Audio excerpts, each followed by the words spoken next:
inagoo ku guda jirna warbixinaha aynu ka eegayna waxyaabaha hor yaalla madaxweynaha cusub ee la doortay waxaynu markan soo qaadananaa qaybta musuqmaasuqa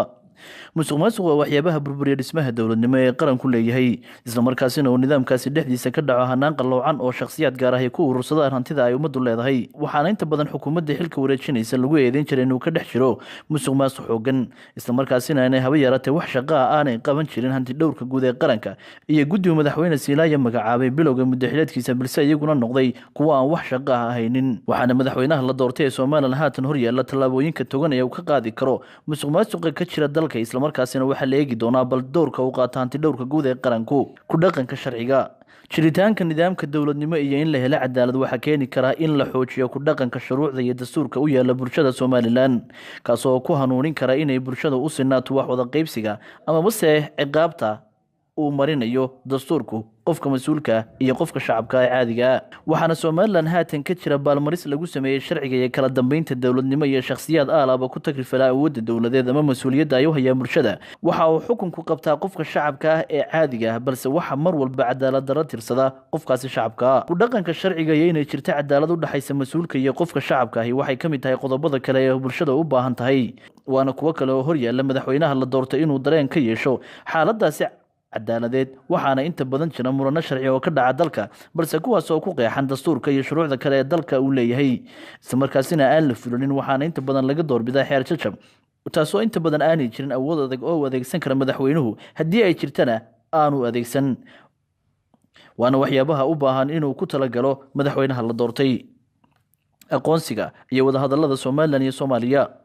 madaxweynaha la doortay ee Soomaaliland Muuse bixi cabdi inkastoo aanay ka mid ahayn qodobadiisa ugu waaweyn oo ku galay doorashada haddana aqoonsiga ay beesha caalamka ka heshay Soomaaliland waa waxyaabaha ay bulshadani u taagan tahay waxaana ictiraaf la'aan wadata nabadgelyo ay Soomaaliland ku soo nooleed muddo lagu qiyaaso 27 sano balse wuxuu aad ugu nuuxnuuxsan jiray madaxweynaha la doortay wadahadallada Soomaaliland iyo Soomaaliya oo muddo ka badan 5 jeer waqtigaas oo murana hareeyay wadahadalladaasi aanay noqonin kuwo midho dhal ah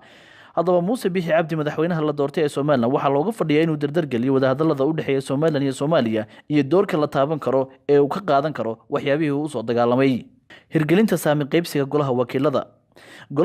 Soomaaliland waxa uu muddaxileedkiisu ahaa 5 sano balse waxa haatan ay maraysaa 12 sano waxaana u bilaabmayay sanadkii 13aad waxaana doorashadii dhacday 2005 ay ku galeen saami qaybsigii beelaha ee 60kii waxaana xukuumadihii kala dambeeyay looga fadhiyay inay sameeyaan saami qaybsiga loogu dooranayay golaha wakiilada ee Soomaaliland waxaana gabi ahaanba ku dhici waayay xukuumadihii kala dambeeyay gaar ahaan xukuumadii uu hogaaminayay madaxweyne Yaala waxayna isaguna in yar ka taabtay saami qaybsigaasi madaxweynaha haatan xilka ka degaya Axmed Maxamuud Filayaa balse markii dambe faraha ayuu kala baxay waxaana la filayaa in 2 sano kadib ay dhacaan doorashooyinka golaha deegaanka iyo wakiilada oo isbarkan walow aanay ilaa haatan cadeyn saami qaybsiga lagu galay doorashadaasi waxaana noqonaysaa qodobada ugu waaweyn ee hor yaalla madaxweynaha la doortay ee Soomaaliland Muuse bixi cabdi go'aanka uu ka qaatay in lagu galo doorashooyinkaasi golaha wakiilada kuwii 60kii iyo inuu sameeyo saami qaybsi cusub dib u dhaca doorashooyinka Soomaaliland waa waxyaabaha caqabada ku ah qarankan waxaanay taasi ku timaadaa jacaylka kursiyada isku kordhiya ee madaxtooyada iyo guurtida oo aalaba dhinaca kale uu sameeyo qiil uu kordhinayo muddaxileedkiisa waxaana haatan madaxweynayaashii ugu dambeeyay ee Soomaaliland ay ku fadhiyeen muddo kordhino ay celcelis ahaan gaadhaysa 5 sano oo ah muddaxileed madaxweyne iyo 2 sano Axmed Maxamuud Filayaa oo ku fadhiyay waxaana madaxweynaha la doortay ee Muuse bixi cabdi looga fadhiyaa marka ay gaadho 2022 inuu gacan saar la yeesho golaha guurtida haddii ay sii fadhiyaan iyo inuu noqdo madaxweyne dhameystiran muddaxileedkiisa oo qabta doorasho xor ah oo xalaal ah oo bulshadu dooratay madaxweynaha cusub ee kale waxaana haatan soo socda doorashooyinkii golaha wakiilada guurtida iyo deegaanka waana waxyaabaha hor yaalla madaxweynaha la doortay in waqtigii loo qoondeeyay ay ku dhacaan doorashooyinkaasi soo socda balse maray saxaafadu wax ka weydiisay arrintaasi ku saabsan muddaxileedka madaxweynaha ee alaaba muddo kordhinta loo sameeyo maalintii loo doortay madaxweynenimada Soomaaliland waxa uu maalintaasi sheegay isagoo bulshada ka codsaday in loo soo duceeyo taa la yiraahdo kordhintana dhammaanteen waynu ka daalana